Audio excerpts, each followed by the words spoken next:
नमस्कार, आपण पाहत आहात आरटी न्यूज 24 HD उमरी नांदेडहून मुख्य संपादक फराद बेग यांची रिपोर्ट। नांदेड जिल्ह्यातील उमरी येथील दिनांक 13 जानेवारी 2026 रोजी महाराष्ट्र राज्याचे उपमुख्यमंत्री अजितदादा पवार यांच्या आदेशानुसार लोहा मतदारसंघाचे आमदार प्रतापराव पाटील चिखलीकर यांच्या नेतृत्वाखाली राष्ट्रवादी काँग्रेस पक्षाचे नांदेड जिल्हा दक्षिण अध्यक्ष शिवराज पाटील होटाळकर, शिरीषभाऊ गोरठेकर यांच्या उपस्थित नगरपरिषदपदी सौ शकुंतला भगवानराव मुद्दीराज व नगरपरिषद उपाध्यक्षपदी कैलासभाऊ श्रीनिवासराव गोरठेकर यांची निवड करण्यात आली।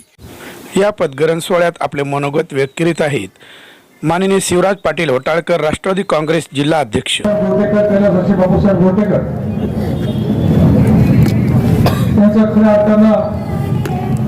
स्वप्न साकार झालं असं म्हणलं तर काही चुकीत ठरलं नाही। तो दिवस आज तुमच्या सगळ्याचा साक्षीने, तुमच्या सगळ्याचा आशीर्वादाने या ठिकाणी आला।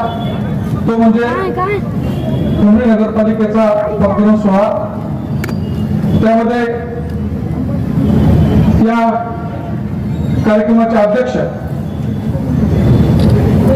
या जिल्ह्याचे नेते, ज्यांच्यामुळे राष्ट्रवादी काँग्रेस त्या जिल्ह्यामध्ये अतिशय मोठ्या प्रमाणात वाढली, ज्यांच्यामुळं त्या जिल्ह्यामध्ये राष्ट्रवादी काँग्रेस या एक नंबरवर आली आणि ज्यांच्यामुळे आज महानगरपालिका असेल, उद्याची जिल्हा परिषद असेल, पंचायत समिती इलेक्शन असतील, त्यामध्ये ज्यांच्या नेतृत्वातून लढतो ते या जिल्ह्याचे नेते, माजी खासदार, विद्यमान आमदार आदरणीय प्रतापराव चिखलीकर साहेब, त्या मंचावर उपस्थित असणारे या भागाचे युवा नेते, आमचे सहकारी मित्र, कृषी उत्पन्न समितीचे सभापती आदरणीय शिरीषभाऊजी गोरठेकर, या ठिकाणी उपस्थित असणारे नगरपालिकेच्या नगराध्यक्ष आदरणीय मुद्दीराजताई,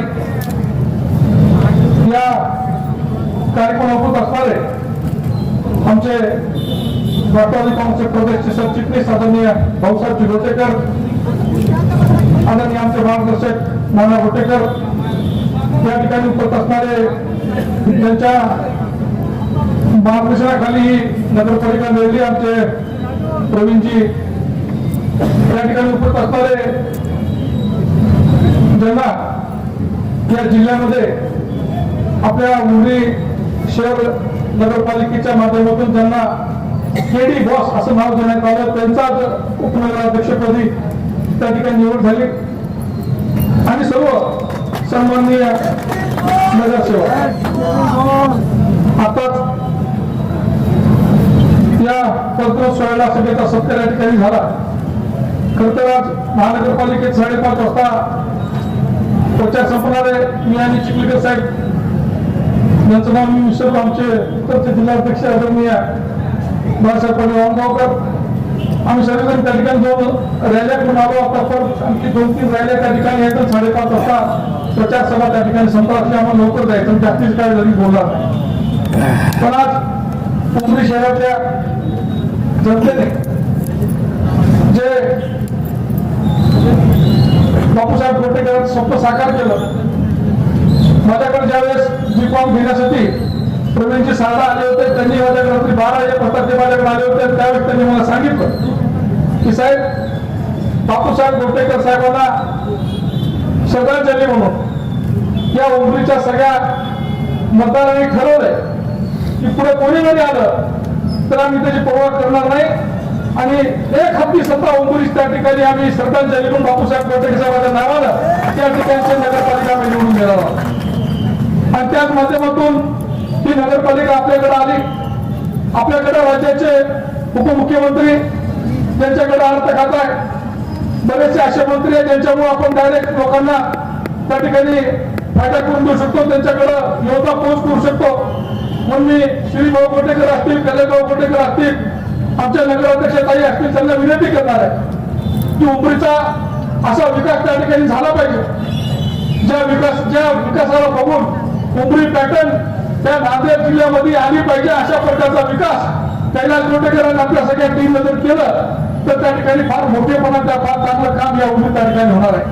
आणि मला खात्री आहे चिखलीकर साहेबांच्या नेतृत्वाखाली ज्यावेळेस नगरपालिका आली, त्या जिल्ह्यामधल्या नगरपालिका त्या ठिकाणी आल्या, त्या सगळ्या नगरपालिका ज्या अजितदादा पवार साहेबांनी सांगितलं की त्या ठिकाणी आपल्याला काळाच्या माध्यमातून येणाऱ्या काळ त्या ठिकाणी पुढे जायचंय, तर आपल्याला एकाच इलेक्शन त्या ठिकाणी थांबायला शक्य होणार नाही.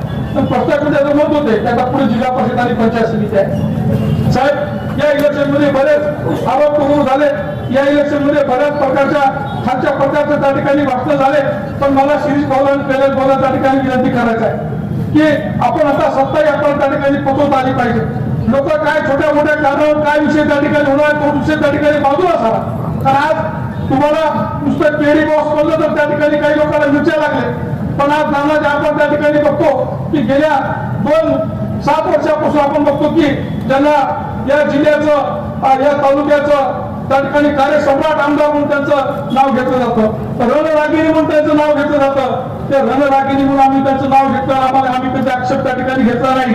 आणि केडी बॉस नाव घेतल्यावर आक्षेप घ्यायचं आणि जळायचं काही कारण नाही असं मला त्या ठिकाणी म्हणावं लागतं.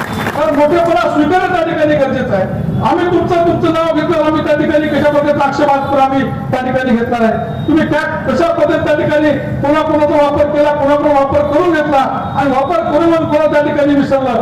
आज तुम्ही त्या ठिकाणी भाऊ म्हणता, भाचे म्हणता, आज कशी विसर तुम्हाला त्या ठिकाणी पडली. आणि आज सगळ्या इलेक्शन मध्ये आम्हाला त्या ठिकाणी उघड्या डोळ्याने त्या उमरी तालुका असेल किंवा नायगाव विधानसभा मतदारसंघात सगळ्या लोकांसाठी उघड्या डोळ्याने त्या ठिकाणी बघितलं. पण आज ते सगळे पगारवरचे असू आपल्याला त्या ठिकाणी दिसले आणि त्यामधून आम्हाला त्या ठिकाणी लक्षात आलं की येणाऱ्या काळामध्ये आम्हाला त्या ठिकाणी काय करायचं. पण आज चिखलीचा नेतृत्व करून सुद्धा साहेब येणाऱ्या काळामध्ये त्या नायगाव असेल, उमरी असेल, धर्माबाद असेल, इथल्या नगरपालिका, इथल्या जिल्हा परिषद पंचायत समितीमध्ये साहेब तुम्हाला इतर सगळ्या विधानसभेपेक्षा जास्तीचा जिल्हा परिषद त्या ठिकाणी तुमच्या नेतृत्वाखाली निवडून तयारी माझी भाऊची त्या ठिकाणी सगळ्या आमच्या तालुक्याच्या सगळ्या कार्यकर्त्या त्या ठिकाणी राहणार आहे आणि जनताही त्या ठिकाणी आमचा विश्वास त्या ठिकाणी तयार आहे. पण आज जास्तीचं न बोलता मी कैलास गोटेकरांना असेल, शिरीष भाऊंना असेल, मी त्या ठिकाणी मनापासून माझ्यातर्फे जिल्हाध्यक्ष म्हणून जिल्हा राष्ट्रवादी काँग्रेसच्या वतीनं, माझ्या परिवाराच्या वतीनं आणि आज आमचे ते नायगावचे जावई आहे आणि त्याचा आम्हाला त्या ठिकाणी अभिमान त्या ठिकाणी आहे. पण आज त्यांचा मी मनापासून त्या ठिकाणी अभिनंदन करतो. या नगरपालिकेच्या माध्यमातून आपण येणाऱ्या काळामध्ये सगळ्याला सोबत घेऊन चालणे, सगळ्याला सोबत त्या ठिकाणी विश्वासात प्राधान्य करणे आणि नगरपालिकेचा मोठ्या प्रमाणात आपल्या माध्यमातून विकास व्हावा असं त्या ठिकाणी मी आपल्याला शुभेच्छा देतो आणि थांबतो. जय